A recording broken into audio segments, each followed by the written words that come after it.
जय हिंद दोस्तों, मैं सौरभ और स्वागत है आपका आपके चैनल अर्थ जीएस पर। आज का हम लोगों का टॉपिक जो राज्य भारत के 2021 में न्यूज़ में रहे, उनमें कोई ना कोई ऐसी घटना हुई जो एग्ज़ाम के दृष्टिकोण से बहुत इम्पोर्टेंट है। आज का टॉपिक उन सभी घटनाओं को कवर करेगा और जो लोग अभी तक हमारे चैनल से ऐड नहीं हुए हैं वो यूट्यूब पर सब्सक्राइब कर सकते हैं अर्थ जीएस बाई सौरभ कुशवाहा, जिससे आपको ऐसे वीडियोस मिलते रहेंगे। और ये हमारे टेलीग्राम का लिंक दिया गया है, आप यहाँ पर ऐड हो सकते हैं, जिससे आपको इस वीडियो का पीडीएफ भी मिल जाएगा। सबसे पहले महिलाओं के लिए तमिलनाडु की नई नीति 2021। तमिलनाडु राज्य ने 2021 में महिलाओं के लिए कुछ नई नीतियाँ आरंभ करी। इसमें पहला पॉइंट, स्कूल और कॉलेज में मार्शल आर्ट का प्रशिक्षण। बच्चियों को स्कूल और कॉलेज में ही मार्शल आर्ट का प्रशिक्षण प्रदान किया जाएगा। जो मनरेगा के तहत एकल मुखिया वाले परिवार हैं और जिनकी मुखिया महिला है, उनके परिवारों को 50 और व्यक्ति दिवसों की व्यवस्था। नेक्स्ट, इसी में आगे उन्होंने कहा कि जो भी पंजीकृत पार्टियां हैं उनमें महिलाओं को 33.3% का प्रतिनिधित्व प्रदान किया जाएगा।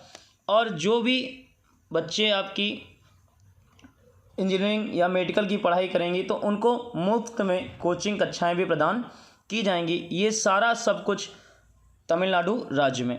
नेक्स्ट है नागालैंड राज्य।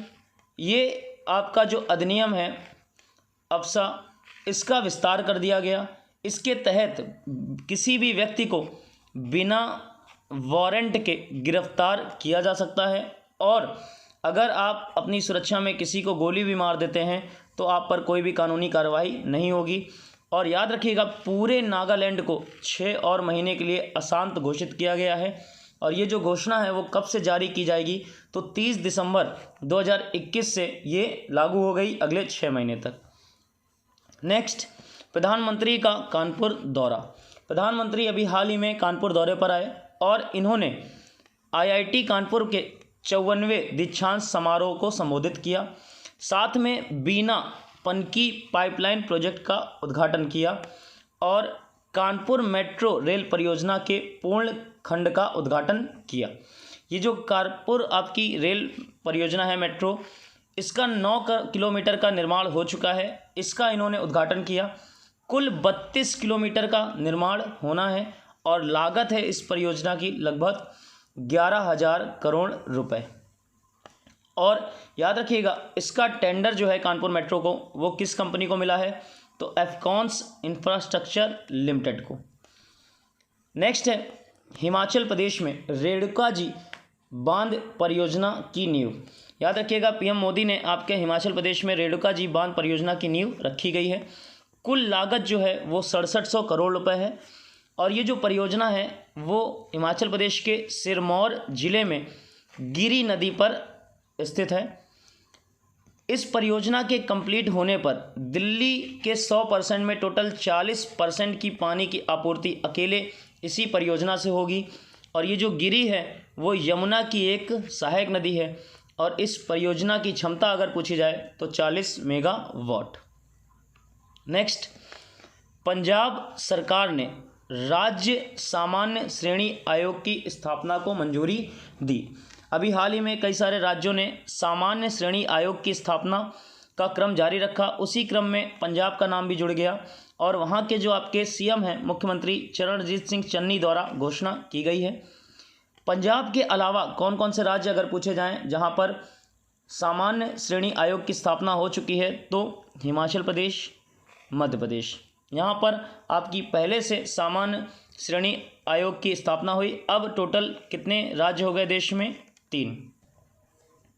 नेक्स्ट है, पंजाब में ही फिल्म और टेलीविज़न विकास परिषद की स्थापना को मंजूरी मिली है। और ये जो परिषद है इसमें कुल सदस्य कितने होंगे? 11 और एक अध्यक्ष होगा। और अध्यक्ष की जो नियुक्ति है वो राज्य सरकार द्वारा होगी, अर्थात राज्य सरकार एक अध्यक्ष को मनोनीत करेगी। नेक्स्ट, दिल्ली में पहला शिक्षक विश्वविद्यालय स्थापित किया जाएगा। दिल्ली का पहला जो आपका शिक्षक विश्वविद्यालय है उसकी स्थापना की घोषणा की गई है। और याद रखिएगा, जो बच्चे 12th के बाद एडमिशन लेंगे इसमें तो 4 वर्षीय एकीकृत शिक्षा कार्यक्रम होगा ये। और आरंभ कब से होगा, ये इसका जो शैक्षणिक सत्र है 2022-23 से। और दिल्ली के किस क्षेत्र में आरंभ होगा, तो पश्चिमी दिल्ली के बक्करवाला में इसकी स्थापना की जाएगी। नेक्स्ट, कर्नाटक ने पुलिस में ट्रांसजेंडरों के लिए 1% आरक्षण की घोषणा की। याद रखिएगा, कर्नाटक राज्य में हाल ही में पुलिस विभाग में ट्रांसजेंडरों के लिए 1% आरक्षण की घोषणा कर दी है। और सभी जो भी आपकी पोस्ट होती हैं पुलिस विभाग में, सभी जो भी पोस्ट हैं उनमें उनको आरक्षण का लाभ मिलेगा। साथ ही कर्नाटक में पुलिस को अलग अलग नामों से जाना जाता है। वहाँ पर जो स्थानीय नाम हैं जैसे थोटी, तलवार, कट्टुबड़ी, उबलीधर, निरंगती, ये सारे ही जो नाम हैं आपके, ये पुलिस को बोले जाते हैं। आप अलग अलग नामों से अलग अलग क्षेत्रीय भाषाओं में जाना जाता है। और याद रखिएगा, मोस्ट इम्पॉर्टेंट, के प्रतिका यास्नी भारत की पहली ट्रांसजेंडर महिला पुलिस अधिकारी हैं और उन्हें तमिलनाडु में सब इंस्पेक्टर के पद पर नियुक्त किया गया है। तो ये मोस्ट इम्पॉर्टेंट क्वेश्चन आपका। नेक्स्ट, उड़ीसा में मुख्यमंत्री नवीन पटनायक द्वारा महानदी पर टी सेतु का उद्घाटन किया गया। जो उड़ीसा है उसे उस राज्य का सबसे लंबा पुल मिला जो कटक जिले में है और किस नदी पर है, महानदी पर। अगर इसकी लंबाई पूछी जाए तो 3.4 किलोमीटर और चौड़ाई 7.5 मीटर। ये जो पुल है वो 3 स्थानों को आपस में जोड़ता है, बडम्बा में गोपीनाथपुर को, बांकी में पैदेश्वर को, और किससे जोड़ता है, सिंगानाथ पीठ से। तो इसकी जो आकृति है वो टी शेप की बनती है, 1, 2 और 3, इसीलिए इसका नाम रखा गया टी सेतु। नेक्स्ट, इस पुल की लागत, अगर लागत पूछी जाए आपसे तो लगभग 111 करोड़ रुपए है। टी सेतु पुल में दोनों तरफ फुटपाथ का निर्माण किया जाएगा और इसकी चौड़ाई 1.5 मीटर है। नेक्स्ट, गोवा मुक्ति दिवस। ये जो गोवा मुक्ति दिवस है वो आपका हर साल सेलिब्रेट किया जाता है, कब, दिसंबर 19 को। और याद रखिएगा, इस बार गोवा मुक्ति दिवस समारोह में भाग लेने के लिए पीएम मोदी 19 नवंबर को गोवा पहुंचे।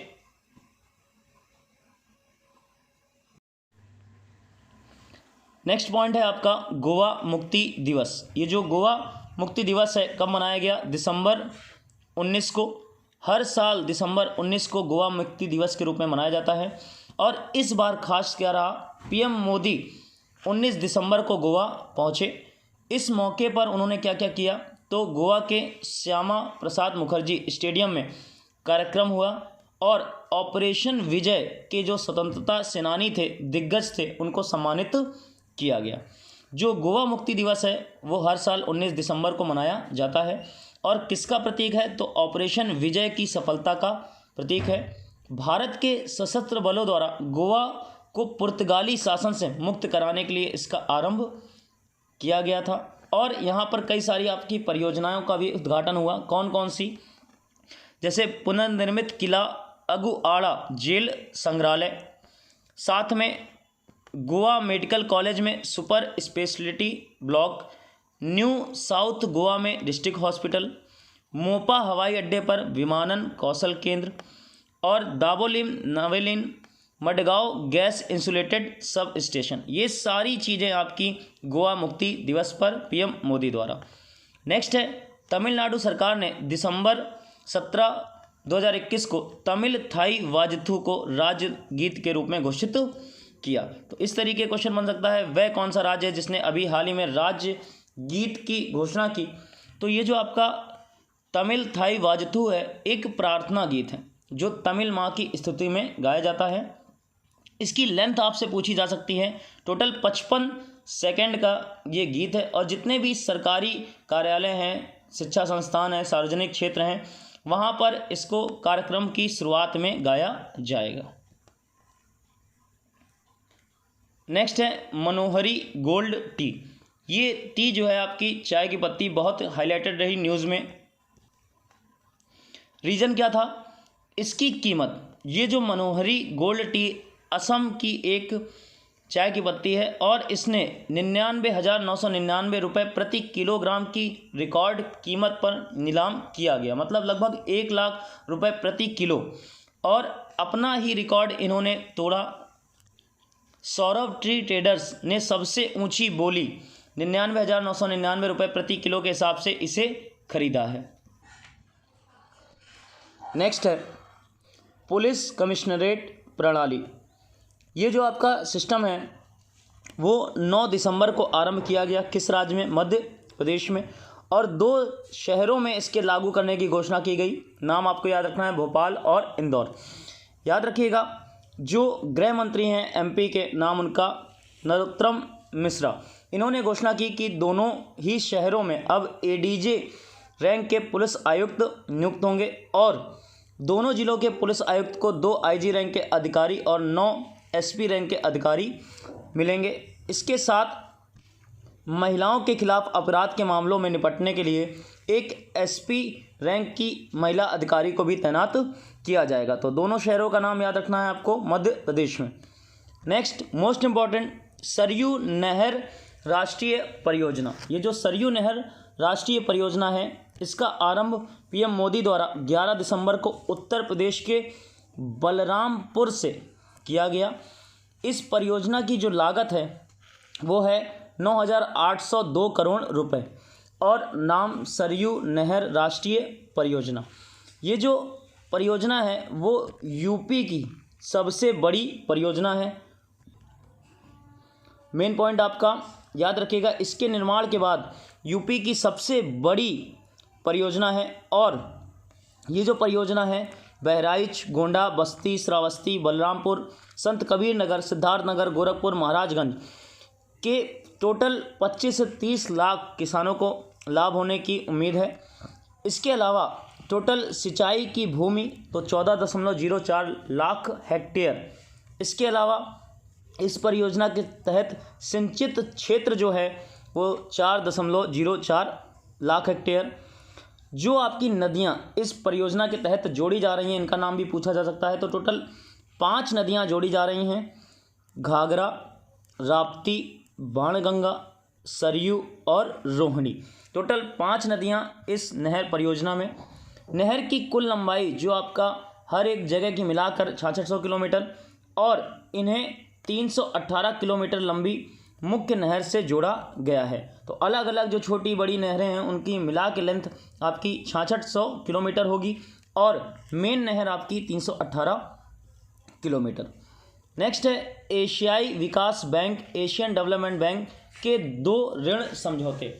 ये जो आपके 2 समझौते हुए हैं वो 2 अलग अलग राज्यों में, पहला उत्तराखंड, दूसरा तमिलनाडु, और दोनों के साथ एशियाई विकास बैंक ने ऋण समझौता किया है। इसमें क्या है, सबसे पहला 2074 करोड़ रुपए के ऋण समझौते का उपयोग तमिलनाडु में किफ़ायती आवास योजना, मतलब तमिलनाडु में घर के लिए आपकी योजना, और उत्तराखंड में जल के लिए योजना। तो 2 पॉइंट आपको सबसे ज़्यादा याद रखने हैं। और याद रखिएगा तमिलनाडु में टोटल कितने मिलियन अमेरिकी डॉलर का ऋण, 150 मिलियन अमेरिकी डॉलर का, और उत्तराखंड में टोटल 125 मिलियन अमेरिकी डॉलर का ऋण। और जो शहर हैं उत्तराखंड के वो देहरादून और नैनीताल। नेक्स्ट है कुल आबादी का 100% जो टीकाकरण है 18+ आयु वर्ग का, उसमें पहला नाम आया हिमाचल प्रदेश। हिमाचल प्रदेश के जो मुख्यमंत्री हैं जयराम ठाकुर, इन्होंने कहा है कि हिमाचल प्रदेश की जितनी भी आबादी है टोटल 100%, उसमें जो भी लोग 18+ के हैं उनका टीकाकरण हो गया है और दोनों खुराकें दे दी गई हैं। याद रखिएगा हिमाचल प्रदेश ये उपलब्धि करने वाला देश का पहला राज्य बन गया है, first state of India to achieve this milestone. Next है ग्रेटर त्रिपुरा लैंड। ये जो आपका ग्रेटर त्रिपुरा लैंड है ये एक क्षेत्र है और ये हाईलाइट रहा इस वर्ष। क्यों रहा? ग्रेटर त्रिपुरा लैंड त्रिपुरा का एक क्षेत्र है। कई आदिवासी इस क्षेत्र को अलग राज्य बनाने की मांग कर रहे हैं, लेकिन अभी तक इस पर कोई डिसीजन नहीं हुआ है। याद रखिएगा त्रिपुरा में जो आपकी 19 अनुसूचित जनजातियां हैं, इनमें 5.92 लाख त्रिपुरी और 1.88 रियांग। ये आपकी जो आदिवासी समूह हैं ये इस स्टेट के प्रमुख हैं। और कुछ जो आपके छोटे और भी समूह हैं जैसे त्रिपुरा, मोथा और IPFT, इनका राजनीतिक दल में परिवर्तन हो गया है। इन्होंने अपना खुद की पार्टीज़ बना ली हैं और अब ये एक अलग राज्य की डिमांड कर रहे हैं। तो इस तरीके पूछा जा सकता है ये किस क्षेत्र में है, किस राज्य में है, तो त्रिपुरा। नेक्स्ट, दुनिया का सबसे ऊंचा रेल ब्रिज पियर उत्तर पूर्वी राज्य मणिपुर में बनेगा। याद रखिएगा, ये जो पुल है इसका निर्माण भारतीय रेलवे द्वारा मणिपुर के नोनी वैली क्षेत्र में किया जा रहा है और इसकी ऊंचाई जो है वो 141 मीटर है। इसके तहत 111 किलोमीटर लंबी जिरीबाम इम्फाल रेलवे जो लाइन है ये इसका एक पार्ट है। और जो निर्माण है मणिपुर की राजधानी को देश के ब्रॉड गेज नेटवर्क से जोड़ने के तहत किया जा रहा है। इसकी जो ऊंचाई है याद रखिएगा 139 मीटर। और जो आपका सबसे ऊंचा पुल है मोंटेनेग्रो यूरोप में, इसकी ये हाइट को पीछे छोड़ देगा। इसके पूरे होने की उम्मीद कब तक है, तो दिसंबर 2023 में। और 111 किलोमीटर लंबी इस परियोजना में कुल 61% में सुरंगों का हिस्सा शामिल है। नेक्स्ट पॉइंट है नोएडा अंतर्राष्ट्रीय हवाई अड्डा। अभी हाल ही में आपका जो 25 नवंबर को PM मोदी ने गौतम बुद्ध नगर में नोएडा अंतर्राष्ट्रीय हवाई अड्डे की आधारशिला रखी है। और इसका दूसरा नाम क्या है, जेवर हवाई अड्डा। याद रखिएगा, यूपी के जो मुख्यमंत्री हैं योगी आदित्यनाथ और यहाँ के जो उड्डयन मंत्री हैं ज्योतिरादित्य M सिंधिया, उन्होंने इसका शिलान्यास किया है। जो ये आपका हवाई अड्डा है वो Yamuna international airport private limited द्वारा विकसित किया जा रहा है। और याद रखिएगा कि जो नोएडा इंटरनेशनल एयरपोर्ट है Yamuna international airport private limited द्वारा PPP मॉडल के तहत विकसित किया जा रहा है। इसमें दोनों सरकार, एक यूपी सरकार और भारत सरकार सहयोग कर रहे हैं। जो नोएडा अंतर्राष्ट्रीय हवाई अड्डा है ये 1300 हेक्टेयर से अधिक भूमि में फैला हुआ है। और इसके पहले चरण के पूरे होने के बाद लगभग हर साल 1.2 करोड़ यात्री इससे सेवा प्राप्त कर सकेंगे। और इसका जो पहला चरण है वो 2024 तक पूरा होने की उम्मीद है। जो लागत है इसकी अनुमानित वो है 15,000 से 20,000 करोड़ रुपए। और पहला जो चरण है लगभग 10,050 करोड़ रुपए की लागत से विकसित किया जा रहा है। साथ में याद रखिएगा ये जो हवाई अड्डा है वो दिल्ली के इंदिरा गांधी हवाई अड्डे से 72 किलोमीटर और नोएडा से लगभग 40 किलोमीटर की दूरी पर है। और यहाँ पर दो आपको बहुत मेन पॉइंट लिखे गए। इस हवाई अड्डे के निर्माण के साथ उत्तर प्रदेश 5 अंतर्राष्ट्रीय हवाई अड्डों वाला एकमात्र भारतीय राज्य बन जाएगा। और दिल्ली में इंदिरा गांधी अंतर्राष्ट्रीय हवाई अड्डे के बाद नोएडा अंतर्राष्ट्रीय हवाई अड्डा राष्ट्रीय राजधानी क्षेत्र में दूसरा अंतर्राष्ट्रीय हवाई अड्डा होगा। और इसी के साथ कुछ और भी पॉइंट, भारत का पहला शून्य शुद्ध उत्सर्जन हवाई अड्डा होगा जिसमें मल्टी मॉडल सीमलेस जो आपकी कनेक्टिविटी होती है प्रावधान होगा। और याद रखिएगा भारत में पहली बार एकीकृत मल्टी मॉडल कार्गो हब के रूप में हवाई अड्डे का निर्माण किया जा रहा है। नेक्स्ट, विश्व मत्स्य दिवस। हर साल ये दिन आपका 21 नवंबर को मनाया जाता है। और इस बार 2021 में उड़ीसा के बालासोर जिले को भारत का सर्वश्रेष्ठ समुद्री जिला घोषित किया गया। जो आपका मत्स्य पालन है, पशुपालन है, डेयरी मंत्रालय जो संस्थान है इसके द्वारा इसे पुरस्कृत किया गया। और याद रखिएगा जो उड़ीसा है वो चौथा बड़ा सबसे भारत का मछली उत्पादक राज्य है। नेक्स्ट, यमुना नदी। यमुना नदी इस वर्ष क्यों हाईलाइटेड रही? दिल्ली के CM अरविंद केजरीवाल ने 2025 तक कहा कि हम यमुना नदी को पूरा साफ कर देंगे। और उन्होंने जो आपकी ये नदी है इसकी सफाई के लिए कुल 6 सूत्रीय कार्य योजना को आरंभ किया है। और याद रखिएगा 2025 जो है वो लास्ट लिमिट है नदी से पीने वाला पानी और नहाने योग्य बनाने के लिए। नेक्स्ट, दुआरे राशन योजना। ये जो योजना है वो पश्चिम बंगाल की मुख्यमंत्री ममता बनर्जी ने आरंभ करी, और नाम से ही आपको लग रहा होगा कि जो राशन है वो घर तक पहुंचाने वाली योजना है। जो सरकारी डीलर होते हैं राशन आपके, वो कमीशन को 75 रुपये से बढ़ाकर 150 रुपये प्रति क्विंटल करने का फैसला किया गया है, और इस योजना से लगभग 10 करोड़ लोगों को लाभ मिलेगा। Next, Mairang civil sub division. ये जो आपका सब डिवीज़न है वो मेघालय कैबिनेट द्वारा एक पूर्ण जिले का दर्जा प्रदान करने का प्रस्ताव दिया गया है इसके लिए। और याद रखिएगा, ये जो मैरांग सिविल सब डिवीज़न है वो पूर्वी पश्चिम खासी हिल्स जिला के नाम से जाना जाएगा। इसका उद्घाटन जो है वो 10 नवंबर 2021 को। और याद रखिएगा, ये जो खासी हिल्स है इसके बारे में कुछ पॉइंट हैं यहाँ पर, कि एक निम्न पर्वत संरचना है, मेघालय के शिलांग में स्थित है, गारो खासी जयंतिया जो 3 आपकी श्रेणियाँ हैं उनमें स्थित है। और याद रखिएगा, ये जो पहाड़ी है उपोष्णकटिबंधीय वन क्षेत्र में स्थित है। 1970 से पहले खासी हिल्स और पूरा मेघालय असम का ही हिस्सा था। जो सर्वोच्च शिखर है यहाँ का नाम उसका लुम शिलोंग, और इसकी ऊंचाई 1968 मीटर। याद रखिएगा, शिलोंग शहर से ये कुछ किलोमीटर साउथ में स्थित है। नेक्स्ट है भौगोलिक संकेत। जो आपकी डाई पेंटेड अलंकारिक कपूरतर कलमकारी पेंटिंग, और याद रखिएगा कल्ला कुरुची लकड़ी की नक्काशी, इन दोनों को ही जीआई टैग प्रदान किया गया है। और ये जो आपकी कल्ला कुरुची लकड़ी की नक्काशी है ये ताड़ पेड़ के तने, खजूर के पेड़ और बांस की छड़ी से बने ब्रश और नारियल के तनों का उपयोग करके बनाई जाती है। इसका जो कलाकार इसका यूज़ करते हैं वो सब इन चीज़ों का यूज़ करते हैं इसको बनाने में। तो इन दोनों को ही जीआई टैग रिसेंटली मिला है। नेक्स्ट, भारत का बाजरा केंद्र। छत्तीसगढ़ सरकार ने राज्य को बाजरा केंद्र के बनाने के रूप में बाजरा मिशन आरंभ किया है, और इन्होंने जो आपका बोला है कि बाजरा हब के रूप में हम छत्तीसगढ़ को डेवलप करेंगे। और किसने कहा है? जो मुख्यमंत्री हैं वहाँ के भूपेश बघेल। और याद रखिएगा कि इस मिशन को लागू करने के लिए भारतीय बाजरा अनुसंधान संस्थान हैदराबाद और छत्तीसगढ़ के 14 जिलों के आपस में समझौते हुए हैं। तो बाजरा हब के रूप में किस राज्य को विकसित किया जा रहा है? छत्तीसगढ़ को। नेक्स्ट है राज्य पशु और राज्य पक्षी।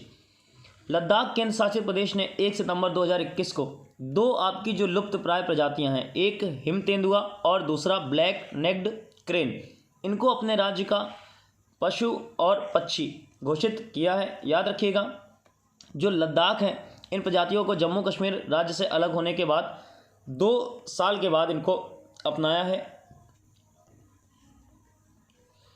नेक्स्ट, राष्ट्रीय शिक्षा नीति 2020। ये जो शिक्षा नीति है उसको लागू करने में मध्य प्रदेश नाम का सरकार का नाम ऐड हो गया। और यहाँ पे जो मोस्ट इम्पॉर्टेंट क्वेश्चन, कर्नाटक के बाद मध्य प्रदेश NEP 2020 को लागू करने वाला भारत का दूसरा राज्य बन गया है। तो पहले नंबर पर आपका कर्नाटक स्टेट और सेकंड नंबर पर अब कौन सा? मध्य प्रदेश। नेक्स्ट, असम मवेशी संरक्षण विधेयक 2021। अभी हाल ही में असम विधानसभा ने 13 अगस्त को असम मवेशी संरक्षण विधेयक 2021 पारित किया है। इसमें क्या क्या प्रावधान किए गए हैं कि जो गैर गोमांस खाने वाले समुदाय निवास क्षेत्र करने वाले में गोमांस की बिक्री और खरीद पर रोक लगा दी गई है। और कोई भी मंदिर होगा या वैष्णव मठ होगा तो उसके 5 किलोमीटर के दायरे में बिक्री और खरीद नहीं की जा सकती है गोमांस की। यह बिल असम मवेशी संरक्षण अधिनियम 1950 को निरस्त करेगा। तो याद रखिएगा, ये जो संरक्षण विधेयक है वो किस राज्य में? असम। नेक्स्ट, पहली पशु DNA प्रयोगशाला। दिल्ली की खुद की पहली पशु DNA प्रयोगशाला रोहिणी क्षेत्र में स्टार्ट की गई है। और जो आपका ये दिल्ली है इसका पहला स्टार्ट हो रहा है। इससे पहले ये कई राज्यों की लैब में इसको भेजते थे और 2 मशीनें इन्होंने खरीदी हैं इस लैब के निर्माण में।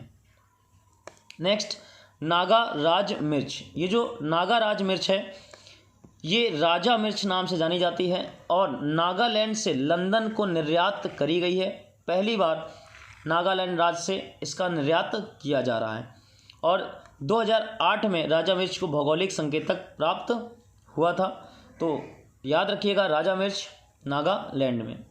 नेक्स्ट है कोंगू नाडु क्षेत्र, जो आपका तमिलनाडु के विभाजन के बारे में कोंगू नाडु क्षेत्र पर कुछ बहस हुई और हाईलाइट हुआ। इसका रीज़न क्या है? ये जो कोंगू नाडु पश्चिमी तमिलनाडु का एक हिस्सा है और यह ना तो पिन कोड वाला स्थान है और ना ही किसी क्षेत्र को औपचारिक रूप से दिया गया है।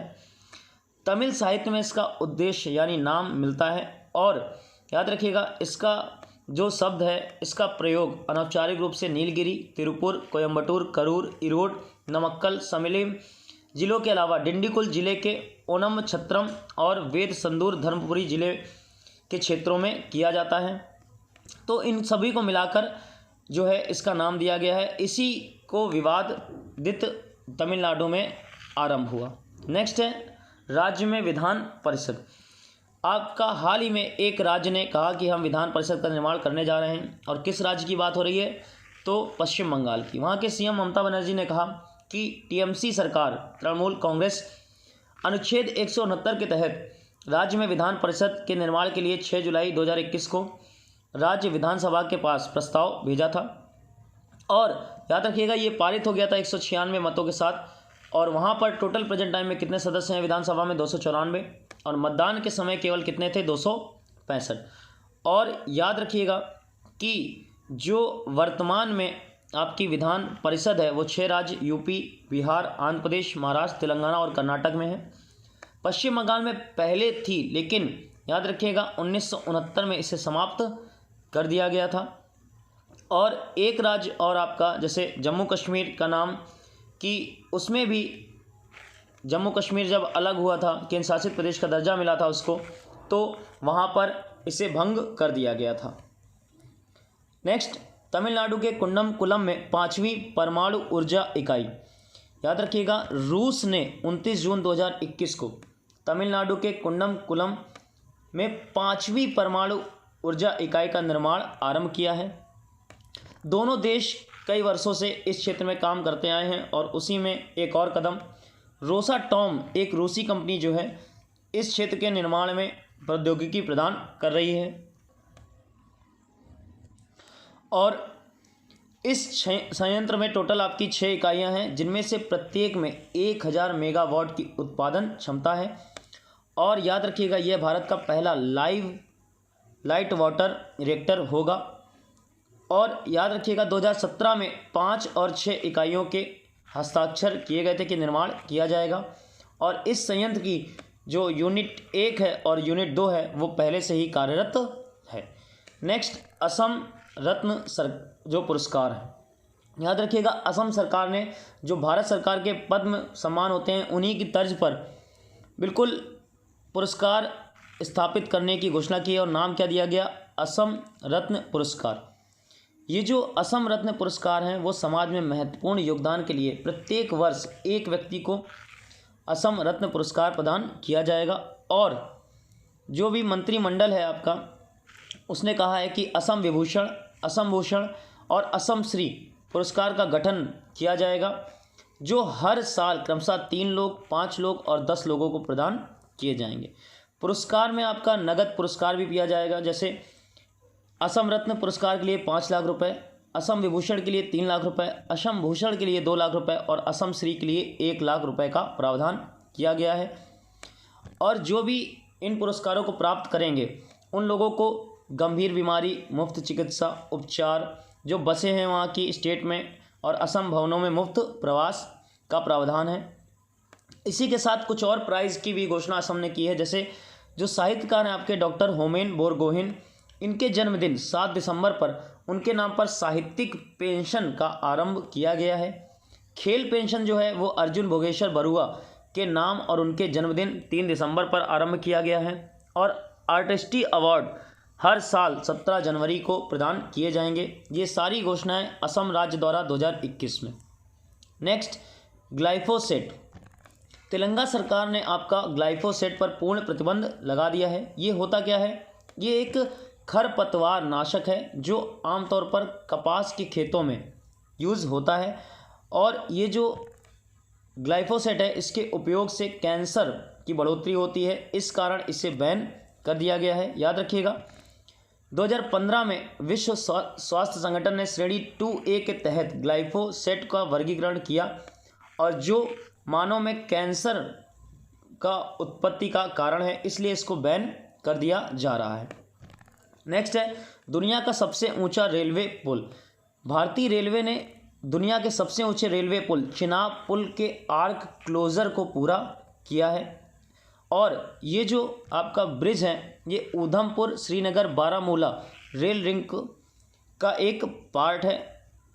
याद रखिएगा आर्क जो ब्रिज होता है उसमें स्टील के बक्से होते हैं और इन्हें कंक्रीट से भरा जाता है। इस आर्क का कुल वजन 10,619 मीट्रिक टन है, और याद रखिएगा इसमें जो आपका टेम्परेचर है वो -40 डिग्री तक का सहन करने की क्षमता होती है। जो आर्क का स्पैन है उसकी 467 मीटर और मेहराब की लंबाई 480 मीटर रखी गई है।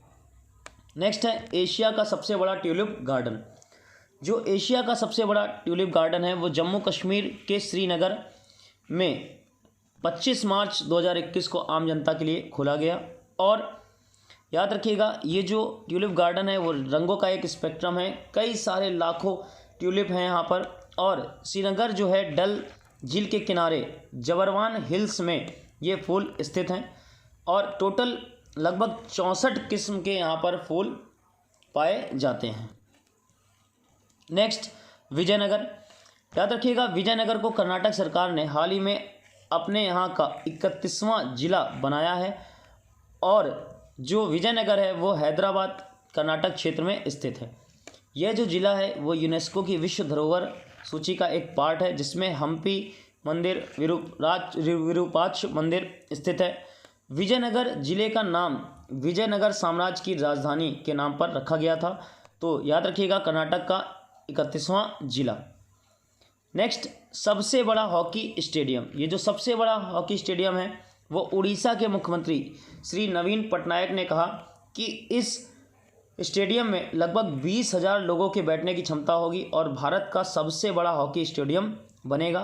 टोटल कितनी भूमि पर? तो 15 एकड़ भूमि पर निर्माण किया जाएगा, और इस स्टेडियम में 2023 के पुरुष हॉकी विश्व कप के मैचों का आयोजन भी किया जाएगा।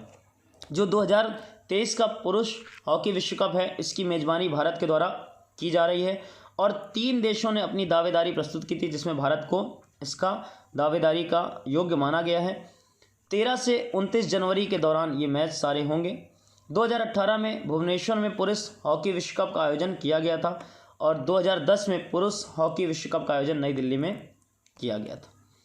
जो अंतर्राष्ट्रीय हॉकी संघ है ये याद रखिएगा इसका गठन 7 जनवरी 1924 में हुआ था। जो मुख्यालय है वो स्विट्जरलैंड लूसन में स्थित है, और वर्तमान में कुल 137 देश इसके पार्ट हैं, और जो इसके अध्यक्ष हैं वो हैं भारत के नरेंद्र बत्रा।